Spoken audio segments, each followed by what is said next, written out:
네, 오늘의 정치권 이슈 짚어보겠습니다. 정미경 국민의힘 전 최고위원, 신경민 전 민주당 의원 두 분과 함께합니다. 어서 오십시오. 네, 안녕하세요. 일단 어제 100일 기자회견 두 분 다 보셨을 것 같은데 최고위원님부터 말씀을 좀 해주실까요? 그 대선 때 이제 많은 국민들을 사실 만나시잖아요. 네. 후보 이제 대통령 되시기 전에. 그때 아마 가장 많이 들었던 게 어떻게 보면 문재인 정권을 향한 분노였을 거예요. 예를 들어서 그 경제 정책의 소득주도 성장, 그 말이 너무 안 됐으니까. 예. 그 다음에 이제 그 주택 문제라든가 세금 문제, 그 다음에 탈원전에 관한 문제, 하여튼 여러 가지 얘기를 많이 들으셨을 거예요. 네. 그래서 아마 대통령 되시고 나서 그 부분에 대해서 이 국민들 뜻을 받들어 해결해야지 하는 그런 마음이 있으셨을 겁니다. 어떻게 보면 그 억압된 국민의 그 마음에 어떻게 보면 해방구를 좀 만들어 드려야 된다는 생각. 그래서 어제 아마 그런 얘기들, 국민의 뜻, 네. 국민을 향한 그 마음, 그다음에 100일 동안 어떤 곳에 집중했는지 바로 그 대선 때 많이 들었던 그 국민의 말씀에 집중해서 제가 이러이러한 일을 했습니다. 예. 라고 말씀하시고 싶었던 것 같아요. 저는 그렇게 받았습니다. 예. 신 의원님은 어떻게 보셨습니까? 국민들이 듣고 싶어했던 것은 뭐 반성까지는 아니더라도 100일에 대한 성찰 그리고 쇄신 의지 예. 뭐 이런 거 아닐까요? 근데 지루한 자랑을 많이 들었고요. 회견이라기보다는 기자와의 회합, 회동 뭐 이런 느낌을 받았습니다. 그래서 안 할 수는 없고 예. 뭐 하여튼 억지로 했다라는 느낌을 자세히 봤고요. 기자들 입장에서 좀 보자면 하여튼 대통령 입장은 그렇고요. 기자들 입장에서 보면은 강인선 대변인하고 아마 합의를 해서 팔로우업 추가 질문을 안 하기로 한 모양인데 너무 얌전하고 공손한 기자의 모습을 보인 데다가 꼭 들어가야 될 콕 질문에 대해서도 많이 빠졌습니다. 예. 뭐 거의 국민들이 지금 물어주고 이건 좀 물어야 되는 거 아니야? 하는 질문들이 굉장히 많았는데 거의 빠졌어요. 예. 그중 하나를 꼽아주신다면요. 김건희 여사 당연히 물어봐야 되고요. 그리고 비대위에 그 비대위원이 뭐 굉장히 친한 사람들이 거의 대부분 들어갔고 특히 주인환 비대위원은 납득이 잘 안 되잖아요. 예. 뭐 광주 출신이다 어쩌고 그러는데 그거 가지고 납득이 안 되잖아요. 그런 거 물어봤어야 되고요. 예. 사적 채용도 물어봤어야죠. 그리고 뭐 이준석 대표도 뭐 굉장히 얌전하고 공손하게 물어봤어요. 예. 근데 팔로우업 질문을 허용을 했어야죠. 강인선 대변인이 저랑 워싱턴에서 비슷한 시기에 근무를 했습니다. 네. 조선일보 특파원으로 근무를 했기 때문에 미국의 기자회견이 어떤 것인지 특히 백악관의 기자회견은 거의 그 총칼만 안 들었지 굉장히 매섭거든요. 예. 거기에 그 핵심은 뭐냐면은 팔로우업 질문을 무조건 끝없이 본인이 질문을 한 기자가 내가 이 질문에 대한 답이 만족스럽지 않다고 그러면은 팔로우업을 끝까지 합니다. 거의 총만 안 들었지 총격전이나 비슷한 그런 날카로운 얘기들이 가고 얌전하고 공손한 기자는 거기 없습니다. 예. 물론 미국적 문화이긴 하지만요. 어저께 아마 국민들이 대통령은 뭐 그렇다 치고 기자들에 대해서 매우 실망했을 거고요. 아니 어떻게 저런 기자회견을 하고 처음에 40분 잡은 것도 마땅치 않은데 20분 자랑했죠.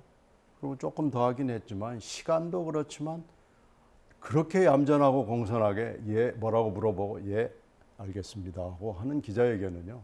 이건 기자회견이 아닙니다. 이렇게 기자회견 할 것 같으면요. 안 하는 게 낫습니다. 예. 아마 기자들에 대한 질책이신 것 같습니다. 저희도 좀 반성을 해야 될 것 같고 좀 덧붙이실 얘기가 있으실까요, 최 의원님?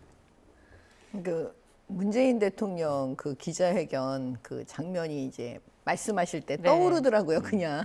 그러면 그때도 뭐 거의 비슷하게 그때 당시 야당에서 그런 논평을 했었던 것 같아요. 네.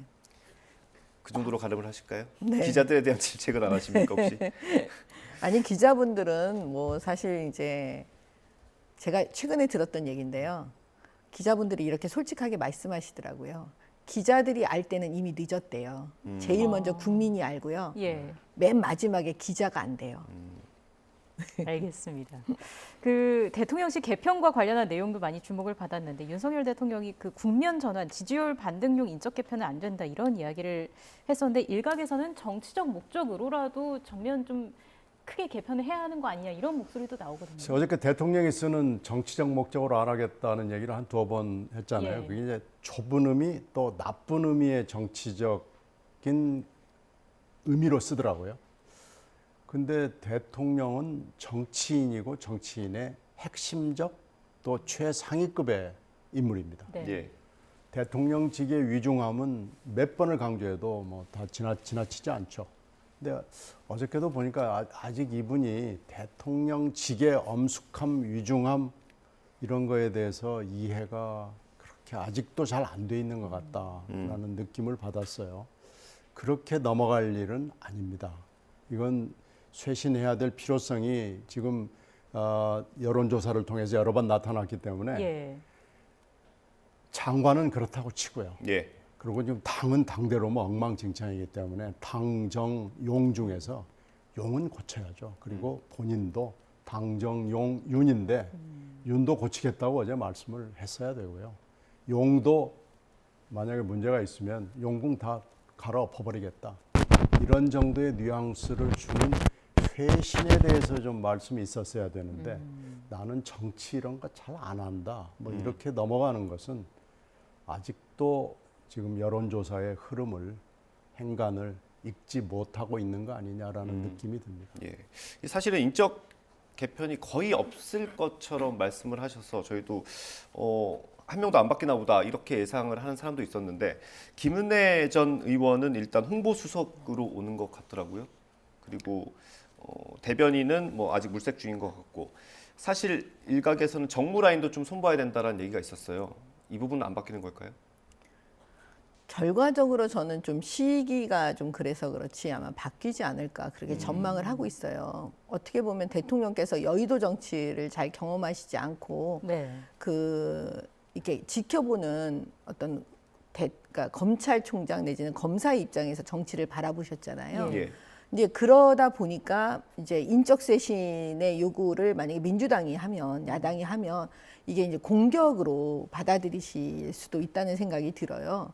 근데 사실 이제 최근에 대통령실에서 그 대응하는 여러 가지 일들, 국민 눈높이에 과연 맞는지 이런 부분에 대해서 사실 우리들 스스로도 좀 많이 의아해한 부분이 많기 때문에요. 예. 그런 부분들 목소리가 많이 들어갔을 거라고 저는 네. 보고요. 대통령께서 이게 문제점이 있다라고 인식은 하신 것 같아요. 어제 그 말씀을 들어보니까. 그래서 이제 결국은 이제 교체는 되는데 과연 이제 누구로 할 것인지 예. 아니면 타이밍에 이제 그런 문제인데요. 저는 이거는 대통령께서 조금 빨리 좀 대통령실을 빨리 점검하시고 좀 쇄신을 하시면 좋겠다 이렇게 좀 건의드리고 싶습니다. 가능한 한 그 시기는 빠른 게 좋다라고 보시는 거고요. 네. 어떤- 왜냐하면 예. 최근에 이제 여러 가지 국민 눈높이에 조금 거스르는 이제 그런 지점들이 대통령실에서 많이 보이셨잖아요. 예. 그러니까 우리 국민들께서 그 부분을 좀 저는 빨리 인적 쇄신 했으면 좋겠다 이렇게 느끼실 것 같아요. 그러니까 그럴 때는 대통령께서 또 국민 뜻을 받들어 주시면 또 그거는 국민들께서 또 안심하시지 않을까. 네. 네, 그렇게 봅니다. 지금 뭐 내각도 공백이 상당합니다. 장관만 하더라도 교육부 장관, 복지부 장관 이렇게 2석이 비어 있는데 여기에 대한 인사는 언제쯤 좀 채워지게 될까요? 이게 지금 좀 아쉽고 좀 안타까운 부분이에요. 예. 그러니까 이 부분도 지금 이제 100일이 지났기 때문에 이 부분은 빨리 이것도 신속하게 좀 하셔야 된다. 예, 그런 생각이 들어요. 예. 지금 검찰총장 같은 경우는 오늘 아마도 지명이 있을 거다라는 전망이 많더라고요. 이원석 대검 차장검사가 지금 거의 확실한 것 같은데 어떻게 평가하십니까? 한동훈 장관이랑은 연수원 동기이더라고요. 네, 이 차장을 총장으로 간다면 이게 이제 가장 무난한 인사가 되죠. 지금까지 거의 지금 검찰 인사를 마무리 단계에 있는데 그 한동훈 장관의 협상 카운터파트였잖아요. 예. 그러니까 그 사이 제기됐던 여러 가지 문제, 총장도 없는데 인사했느냐라는 어떤 비판과 비난에 대해서 바로 말대거리가 되는 거죠. 우리 미래의 총장하고 다 한 거야라고 그래서 그게 일단은 불식될 수 있고요. 네. 뭐 평가가 그렇게 나쁘지 않은 분으로 알고 있고요. 근데 이제 문제는 또 특수통이야 뭐 이런 거죠. 그래서 특수통 아니면 검찰에서는 명함도 못 내민다는 게 다시 한번 확인이 되기 때문에 예. 이건 부담이 될 거예요. 지금 윤석열 정부에서 출세하는 검찰 내부 그리고 다른 분야, 용산을 포함해서 다른 분야가 다 특수통이거든요. 예. 근데 검찰에도 여러 개의 부문이 있습니다. 근데 특수는 그 중에서 사실은 좁은 한 분야이기 때문에 이게 검찰 정부라고 욕을 하는데 사실은 정확하게는 특수검사 정부가 되는 겁니다. 알겠습니다. 식물총장 우려 그리고 총장 패싱 인사 논란 좀 전에 말씀해 주셨는데 이런 걸 또 어느 정도 잠재울 수 있을지 이것도 좀 중요하게 봐야 될 부분일 것 같은데요. 그 검찰총장은 사실 이제 인사의 마지막인데요. 예. 지금 윤석열 정부에 있어서 그 검찰 그러면 법무부 장관이 지금 한동훈 장관이기 때문에 마치 검찰을 대표하시는 분이 한동훈인 것처럼 지금 국민들께서 그냥 착각하실 수가 예. 있으시잖아요. 그러니까 그런 의미에서 어떻게 보면 검찰총장 인사를 쉽게 할 수가 없었을 것 같아요. 대통령 입장에서는요. 그러면 한동훈 장관을 좀 견제해주고 버금가는 이 총장의 자리를 누구로 채울 거냐. 저 같으면 그런 생각도 했을 것 같아요. 오죽하면 바깥에 이미 검찰총장을 하신 분들 중에서 예, 그런 분들이 또 앉으면 그래도 한동훈 장관의 좀 견제가 되지 않을까. 그런 고민도 하시지 않았을까 저는 그냥 개인적으로 생각을 예. 하거든요. 그래서 보면은 어떻게 보면 같은 동기잖아요. 같은 연수원 기수에. 예. 그다음에 지금까지 그 차장을 했으니까 네. 검찰총장 직무대리를 했단 그렇죠. 말이에요. 그러면 결국은 뭐냐면 아까 제가 말씀드린 그 포인트 한동훈 장관을 좀 견제하면서 투톱으로 갈 수 있는 그런 분으로는 이분이 제일 적격이 아니었나 그런 생각이 들어요. 그런 부분을 또 평가를 해주셨고요. 지금부터 이준석 전 대표 얘기를 좀 해보겠습니다. 어제 기자회견에서도 질문이 있었어요. 저희가 앞서 영상으로 좀 보여드렸는데 네. 답변이 저희가 듣기에는 좀 시원하진 않았습니다. 답변을 안 한 거죠. 예. 답변을 안 한 건 물론이고 민생을 챙기느라고 전혀 모르겠다라고 하는 것은 거짓말이죠.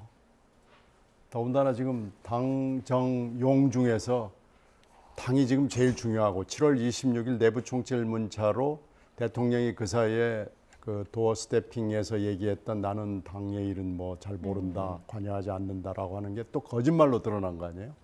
7월 26일 문자는 정말 주옥 같은 문자입니다.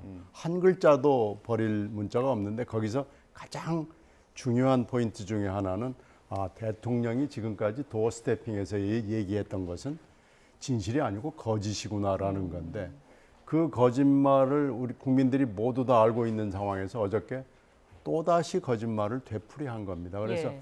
어저께 보면은 민감한 이슈에 대해서는 아예 차단을 그 강인선 대변인이 심기경호상으로 한 흔적이 보이고요. 예.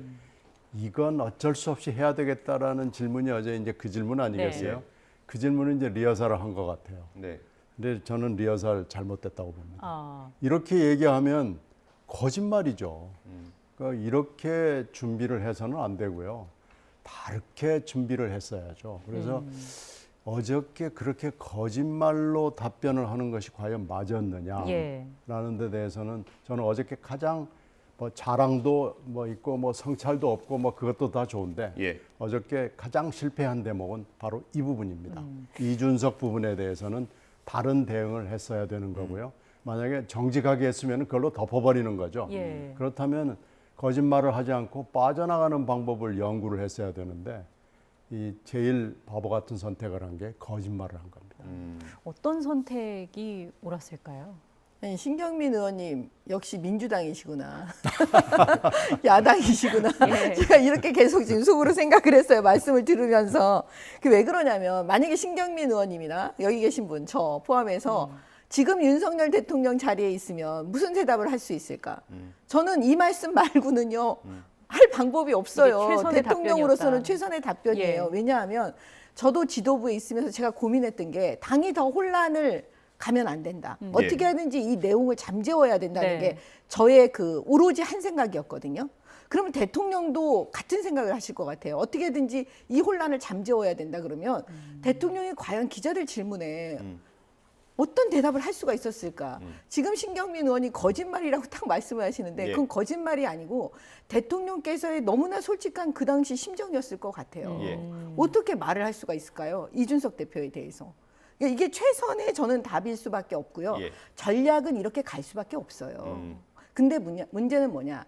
저는 이제 전략 전술에 있어서 네. 대통령의 전술은 좀 다르게 가야 되지 않을까. 그러면 그 전술은 뭐냐면 원래 대통령이 상징하는 게 공정과 상식이었습니다. 예. 그다음에 이준석 대표가 계속 주장하는 건 혁신이었어요.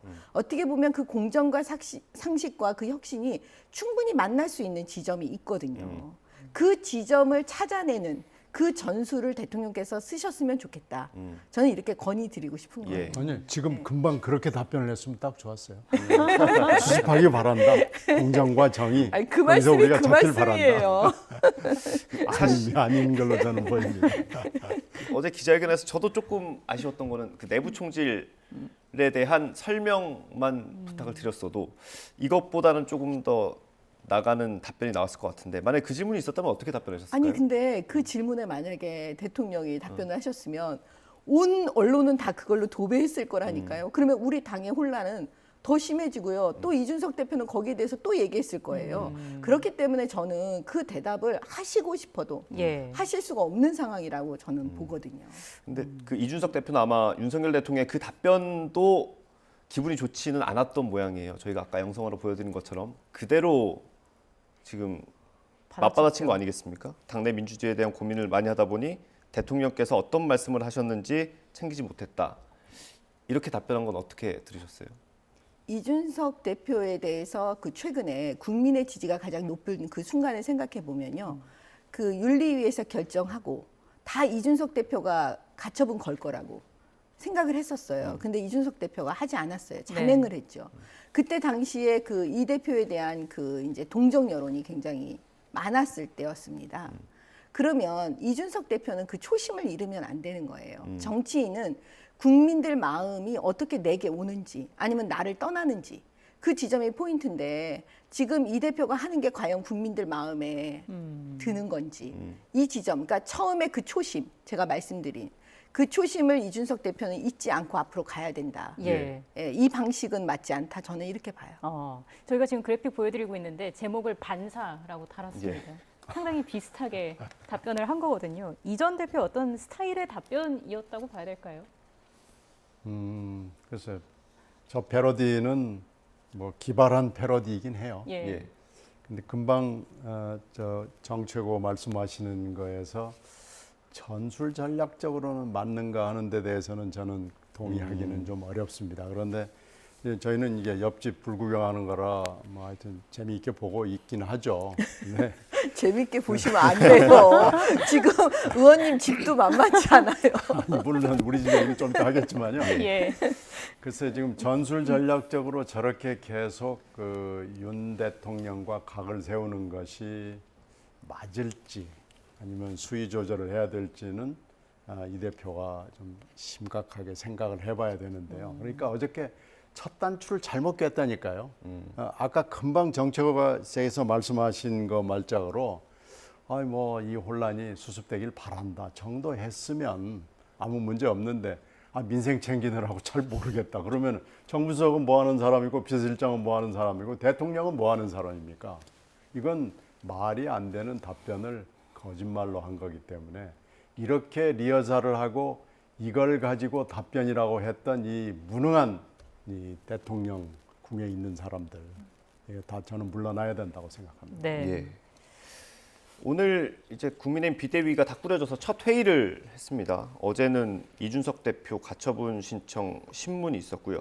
이게 어떻게 좁게 보면 이전 지도부의 수장과 지금 지도부의 싸움으로 비춰질 수도 있는데 오늘 회의 발언 그리고 이준석 대표 발언까지 저희가 영상으로 준비했습니다. 함께 보고 얘기 나눠보겠습니다.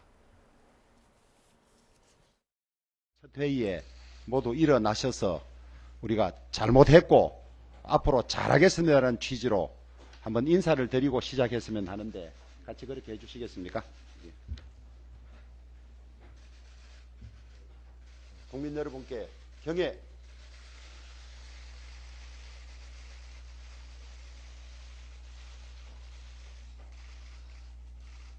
바로 당원 여러분께 호소드리겠습니다. 뭉쳐야 합니다. 분열한 조직은 필패하게 되어 있습니다. 그렇다고 무조건 단합을 호소하지는 않습니다. 서로 역지사지하고 또 조금 양보해서 당 조직 전체가 흔들리거나 무너지면 모든 것이 잘 될 수 없다는 그런 절박감, 그리고 집권당으로서 또 정치인으로서 이 시대 어려움에 처한 국민들에 대한 책임감, 이런 것들을 가지고 조금씩 역지사지하고 양보하면 당의 단합은 조기에 정착될 것이라고 그렇게 생각합니다. 법리상으로 보면 당연히 이거는 인용이 돼야 된다고 판단하고요. 전국위의 결과가 어차피 다시 해도 똑같을 것이다라는 논리로 이제 채무자 측에서 채무자 측이 주장했거든요. 예. 그러니까 이거는 제가 보전받을 이제 실익이 없다라고 이제 이야기하는 것인데 예. 그런 것 자체가 굉장히 이제 제가 봤을 때는 치졸한 논리다. 저는 이렇게 보고 있습니다. 그럼 대통령과는 만나자고 하면 만나실 겁니까? 저는 제가 선 제한할 수 있는 위치에 있지 않고요. 뭐 제가 전제 조건을 내세운 타입은 아닙니다만은 예. 형식이라는 거에 진정성이 있어야지 않을까라는 생각하고, 근데 저는 그런 걸 절대 저는 요구할 생각도 없고 요구할 필요도 없다 생각합니다. 네, 먼저 최 의원님, 전당대회 언제쯤 하는 게 좋습니까? 글쎄요. 그 전당대회는 어차피 그 6개월 안에 뭐 이루어질 것 같아요. 네. 근데 비대위가 과연 많이 버텨줄 수가 있을까? 좀 그런 생각이 듭니다. 그 이유는요? 글쎄 지금 주호영 위원장이 엄청 안간힘을 쓰고 계시잖아요. 근데 이제 결국은 비대위도 국민의 신뢰를 받지 못하면 예. 그 힘을 받지 못할 거예요. 근데 지금 봤을 때 이제 굉장히 어렵게 지금 만들어진 비대위라 예. 저는 정말 이 비대위가 정말 잘 돼서 어떻게 보면 전당대회 얘기가 나오지 않을 정도로 예. 이게 가야 되는데 과연 그렇게 버틸 수 있을까? 좀 한편으로는 안타깝고 좀 뭐라 그럴까? 좀 불안한 불쌍해. 아니요. 그 너무 안간힘 쓰시는 게 그게 너무 마음에 이게 느껴지니까 예, 좀 그런 게 너무 안타까워요. 예. 네. 이 안철수 의원은 비대위와 혁신위가 병립하는 상황이 어색하다 이런 얘기를 했어요. 이거 의도는 뭘까요? 이게 갑자기 아니, 이런 얘기가 어차피 혁신위는 이 대표가 만들어 놓은 거고 위원도 좀 임명하다가 뭐 적당히 하다가 지금 중단된 상태이기 때문에 혁신위는 사실 시작하기도 전에 사실은 뭐 좌초한 거 아니겠습니까? 그러니까 뭐 그 얘기를 안철수 의원이 하는 얘기는 빨리 하여튼 6개월 안에 든지 아니면 6개월 이전이라도 예. 전대로 바로 가자. 뭐 그런 얘기로 들리고요. 이 주호영 비대위 아까 말씀에 좀 덧붙이자면은 안간힘을 쓰는 건 맞는데 방향이 처음부터 그렇게 해서 국민들은 물론이고 당원들한테 호소하기는 좀 어려울 것 같아요. 일단 비대위원들을 만든 것부터 이 선임한 것부터 시작을 해서 지금 뭐 물론 철회냈습니다마는 사무총장 박덕흠 이렇게 나오는 거 보고 아 이분들이 정말 아직도 옛날 생각에서 깨어나지 못하고 있구나. 박덕흠 사무총장 내정자가 누굽니까?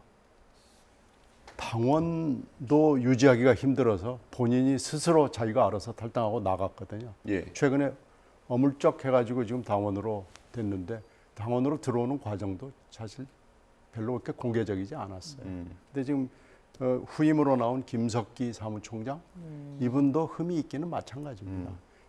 김석기 그러면 사람은 좋아요. 네. 그런데 용산 참사의 책임자로 돼 있고 김석기 하면 용산이 바로 또 생각이 나거든요.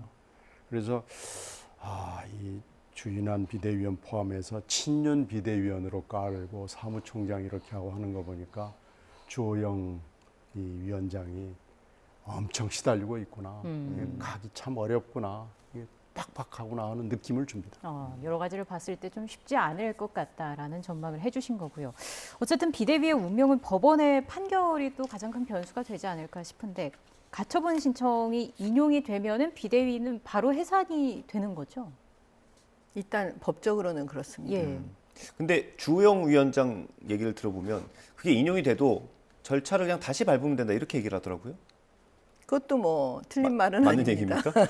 근데 이제 다만 국민들께서 어떻게 네. 봐주실지 정치가 그냥 뭐 법률적으로만 막 되는 건 아닌 거니까요. 예, 그런 부분은 사실 저희가 걱정을 했기 때문에 제가 이준석 대표에게 이 가처분으로 가는 거는 절대 하면 안 된다. 예. 이렇게 했던 얘기가 바로 그 점에 있습니다. 국민들이 과연 우리를 어떻게 보실 것인지 그걸 놓치면 안 되거든요. 그런 점에 있어서 좀 연장선상에서 어쨌든 지금 상황으로 봤을 때는 뭐 결과와 상관없이 이전 대표의 발언이나 표현 수위는 계속 좀 높아질 것 같거든요. 이거는 어떻게 좀 생각하세요? 제가 가장 염려했던 부분들이었어요. 그러니까 처음에 우리가 그 이준석 대표를 과연 우리 당이 어떻게 관리하고 이제 핸들링하고 이런 부분들 때문에 저는 오로지 그 고민을 했었던 사람으로서 이준석 대표에게 충분히 다 얘기를 했고 그다음에 그 정치는 사실 길게 봐야 되는 거고 그 아까 제가 말씀드렸지만 대의를 위해서 네. 자기 자신을 내려놓아야 된다는 거 꼭 다시 한번 정말 강조하고 싶어요. 예. 왜냐하면 정치를 하면서 첫 번째가 나라고 두 번째가 당입니다. 네. 그리고 세 번째가 어떻게 보면 자기 자신일 수가 있잖아요. 예. 그러면 어느 순간에는 나라를 위해서 당을 위해서 대의를 위해서 자기 자신을 내려놔야 되는데 지금 그렇게 하지 않는 이 대표에 대해서 참 안타깝게 생각하고 있어요. 예. 이준석 대표가요. 그 기자회견 한 이후에 방송을 출연하는 거 보면 오전에 라디오 하나, 오후에 방송 하나 이렇게 뭐 그렇게 정했다고 그러더라고요. 예, 메시지를 지금 많이 내지 않고 있어요. 분산될까봐. 오늘 근데 라디오 인터뷰한 거 보니까 국민도 속은 것 같고 저도 속은 것 같다 이런 부분도 있거든요. 이게 하루하루 갈수록 조금씩 메시지가 세지는 것 같아요. 지금 한 방이 하나씩 나오고 있는 건데 지금 한 방은요 약합니다. 약해요. 네, 진짜 센 한 방은요 이 사태의 추이를 봐서 점점 올라갈 거예요. 근데 지금 작년 6월 29일에 윤석열 그 당시에는 전 검찰총장이 입당했잖아요. 예. 지금 1년하고 몇 달 지났잖아요. 예. 이 동안에 대표였습니다. 그러면은 직간접으로 겪거나 듣고 본 것들이 한두 개가 아니에요. 그리고 그 사이에 대선이 있었죠. 지방선거 있었죠. 그리고 지금 이 파동이 있었잖아요. 이 사이에 있는 것들이 몇 건일지는 아마 지금 정리를 해보면 저는 수십 내지는 100건은 넘는다고 봐요. 지금 몇 개 깠어요. 몇 개. 예. 그 불과 지금 몇 개 안 됩니다. 네. 지금 일주일밖에 안 됐잖아요. 13일 날 커밍아웃 해가지고 네. 이 몇 개 깠는데 여기까지 왔잖아요.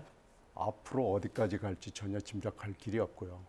이 수십 개 내지는 뭐 수백 개가 될지 모르겠습니다만은 그때마다 이 충격이 있을 거고요. 예. 진짜 센 걸 까면 윤석열 정부가 흔들흔들 할 겁니다. 그러면 이준석 대표가 지금 집필 중이라는 그 책을 기다려야 되는 겁니까? 책에는 안 썼을 겁니다. 아. 책은 아마 당내 민주주의에 대해서 썼을 거고 당의 혁신 방안, 공천 방안, 인사 방안 뭐 이런 걸 썼을 거고요. 책이 아니고요. 이 지금 미디어 전략을 세웠잖아요. 이런 사람을 그 용궁의 홍보수석으로 데려가야 됩니다. 이거 정말 잘하잖아요. 예. 이 홍보나 공보 관리는 예. 이준석 대표만큼 하는 사람이 대한민국에 많지 않을 겁니다. 예. 그래서 이 미디어 관리, 홍보 관리를 지금 하고 있는 건데 이거 그렇게 쉬워 보이지 않아요. 윤석열 정부로서는 아마 굉장히 어려운 문제일 거고요. 지금 윤석열 정부나 이 대통령실의 실력으로는 이거 핸들링하기 어렵습니다. 이걸 혹평인지 좀 헷갈리긴 합니다, 위원님. 어떠세요? 안 듣고 싶어요. 고개를 숙이셨어요. 어쨌든 어디까지 공개될지에 따라서 파장이 좀 예상되는 상황이고요. 앞서 정미경 최고위원님께서 신 의원님께 그쪽 집도 만만치 않아요라고 말씀해 주셨는데 어떤 일이 있는지 민주당에 좀 짚어보겠습니다. 이재명 방탄 논란이 있었던 당헌 80조 1항 개정을 안 하기로 어제 저희가 이 시간에 전해드렸는데 대신에 80조 3항을 바꾸기로 했습니다. 지금 그래픽 나가고 있는데 이게 80조 상황을 보면은 정치 탄압 등의 이유가 있다고 인정될 경우 윤리심판원 의결로 징계 취소 또는 정지 가능하다 이 내용인데 판단 주체를 윤리심판원에서 당무위로 변경을 하는 겁니다. 어떻게 보세요? 이걸 뭐 어쨌든 절충안이라고 보면 되겠습니까? 그래서 뭐 절충안으로 보는 건 이제 민주당을 굉장히 잘 봐주시는 거고요. 정문으로 가려다가 정문에서 반발이 너무 세니까 정문에 지금 뭐 잔뜩 현역 의원들이 서가지고 막잖아요. 예. 그러니까 옆에 샘문으로 들어간 거죠. 결국은 뭐 똑같은 효과로 방탄 효과가 나타날 거고요. 예. 이번에 이준석 대표한테서 좀 받은 교훈도 있죠. 윤리심판원을 저렇게 했다가는 대표도 그냥 한순간에 날아간다는 걸 보여준 거 아니겠어요? 예. 그러니까 윤리심판원보다는 당무위로 가면은 당무위는 몇 명 되지도 않는 데다가 대표하고 지휘부가 다 컨트롤 가능하거든요. 예. 그분들이 물론 정치를 오래 한 분이기는 한데 그래도 대표의 그 지휘 영역이 미치는 곳이기 때문에 결국 샘문으로 들어가서 방탄조끼를 입는 데는 크게 지장은 없다 이렇게 판단한 겁니다. 근데 이게 기존에 있는 80조 1항도 사무총장이 판단을 하게 돼 있는 거 아닙니까? 물론이죠. 예. 근데 아마 이건 거의 자동적으로 하게 돼 있어요. 자동적으로 윤리심판원에다가 넘기게 돼 있기 때문에 윤리심판원으로 넘어가면 윤리심판원 구성을 어떻게 하느냐에 따라 물론 많이 차이가 나겠지만 독자적으로 움직이게 되면 이게 지금 제어가 안 되거든요. 그런데 당무위로 간다는 것은 훨씬 더 일하기가 쉽다고 보는 거고요. 예. 지금 이제 뭐 어대명, 확대명 어쩌고 저쩌고 하면서 당의 지휘부가 어떻게 구성이 될지는 뭐 지금 뭐 누구 눈에도 보이잖아요. 예. 그렇게 되면은 지휘부가 통제하고 제어하는 것이 충분히 가능하다고 보기 때문에 결국 뭐 방탄조끼의 색깔만 조금 바뀌는 거죠. 흰색이었다가 회색이 되고 뭐 그런 거죠. 어쨌든 방탄복 입는 건 똑같다라는 네, 그렇습니다. 말씀이시고요. 어대명, 확대명 이런 말이 계속 나오는데 오늘 아침 조응천 의원이 이런 말을 했습니다. 준비한 녹취 함께 들어보겠습니다. 국민의힘 의원들 만날 때마다 야 니네 이재명 되는 거 맞지? 그 사람들은 그거밖에 지금 기대하는 게 없어요.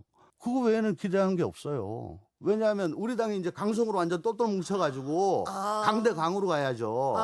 그래야 적대적 공생관계가 공고해질 거 아닙니까? 이재명 의원 대표되는 걸 확대명 뭐 어대명에서 확대명 이 상황이 너무 좋은 거죠. 거예요. 자리가 입장에서는 없습니다. 저희는 설 자리가 없어요. 국민의힘이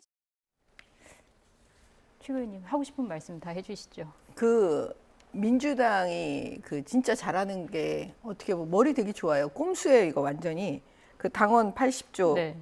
그 1항은 그냥 놔두고 3항만 지금 고치는 거잖아요. 결국 예. 무슨 말이냐면 그 우리도 윤리위 그 이준석 대표에 대한 윤리위에서 지도부가 그 윤리위원들에 대해서 전혀 그 영향력을 미칠 수가 없었어요. 당의 사법부라고 부르죠. 예. 아니 그리고 알지를 못해요. 왜냐하면 외부 인사들이 많기 때문에 예. 알 수가 없는 거예요. 그러니까 잘못하면 또 이게 큰 다른 쪽으로 또 우리 당에 타격이 가할 수가 있기 때문에 손을 못 대는 거거든요. 그걸 민주당이 본 거죠. 그래서 이번에 뭐냐면 그걸 고치는 겁니다. 당의 영향력, 지도부의 영향력이 100% 할 수 있도록 그 윤리심판원이 아닌 당무위를 예. 당무위 의결로 하겠다는 거잖아요. 그러면 결국 이나 저나 똑같은 효과인 거거든요. 결국 이재명 의원은 본인이 생각하는 그 방탄이 있잖아요. 그 조끼 1, 2, 3를 다 하는 겁니다. 첫 번째는 다 아시겠지만 국회의원 배지를 달아야 되고 그다음에 그래서 셀프 공천을 하고 그다음에는 당대표로 나가는데 당대표로 나가서 기소되면 직무정지되면 말짱 도루묵이잖아요. 예. 그러니까 그걸 방지하기 위해서 이거를 바꿔야 되는데 결국 바꾸는 거하고 똑같은 그 꼼수 우회로 예. 가는 그 길을 택해서 네. 결국은 마지막 방탄을 완성했다. 예. 이렇게 보고 있습니다. 예. 이 조응천 의원이 얘기를 한 것처럼 이재명 의원이 되면 국민의힘은 좋습니까? 아니 저는 그렇게 생각해요. 국민의힘도 국민을 바라보고 가야 되는 거거든요. 저는 민주당이 잘 되길 바래요. 이재명 의원은 지금 수개의 범죄 사실로 지금 수사 중인 사람이에요. 이런 분이 대통령 후보로 나온 것도 정상적이지가 않은데 또 참패하고 나서 민주당의 당대표가 된다? 이게 정상이겠습니까? 정상이 아닌 거를 좋아할 수는 없습니다. 당연히 이건 안 좋아하고요. 이렇게 하면 안 돼요. 저는 민주당이 정말 잘 되길 바래요. 왜냐? 예. 그래야 국민의힘이 따라가면서 눈치 보면서 잘할 수 있는 거 아니겠어요? 국민의힘이 진짜 잘 되길 바래요. 그래야지 또 민주당도 우리를 보면서 그렇죠. 잘 되는 거 아니에요? 그래야 예. 국민들 보기에 정치 나 잘하겠다 이렇게 말하는 게 맞는 거잖아요. 그렇기 때문에 제발 저는 이재명 안 되길 바랍니다. 마지막으로 한 말씀 해주시죠. 윤 대통령은 이재명 대표가 되기를 아마 학수고대하고 있을 것 같아요. 두 사람이 공생관계라고 어떤 분들이 얘기를 하는데 뭐 좀 일리가 있는 얘기고요. 지금 그 얘기, 금방 앵커께서 물어보신 그 얘기는 13일 이준석 회견에서 나왔습니다. 국힘당 의원들은 우리가 무슨 짓을 해도 이재명 당대표만 되면 땡큐다. 뭐 이런 얘기, 그거 가지고 안 된다라고 지금 얘기를 하는 게 아마 정책고의 지금 논리나 비슷한 건데요. 저도 이 양당이 네. 국정에서의 축이잖아요. 예. 양당이 상식을 되찾기를 바랍니다. 양당이 제대로 돼야 국정도 잘 되고 우리가 이 어려움을 함께 헤쳐나갈 수 있을 텐데요. 지금 현실은 양당 다 지금 제대로 가고 있는 것 같지가 않습니다. 예. 씁쓸한 현실입니다. 오늘 전국다담 여기서 마무리하겠습니다. 정미경 국민의힘 전 최고위원, 신경민 전 민주당 의원 두 분과 함께했습니다. 고맙습니다. 고맙습니다. 네.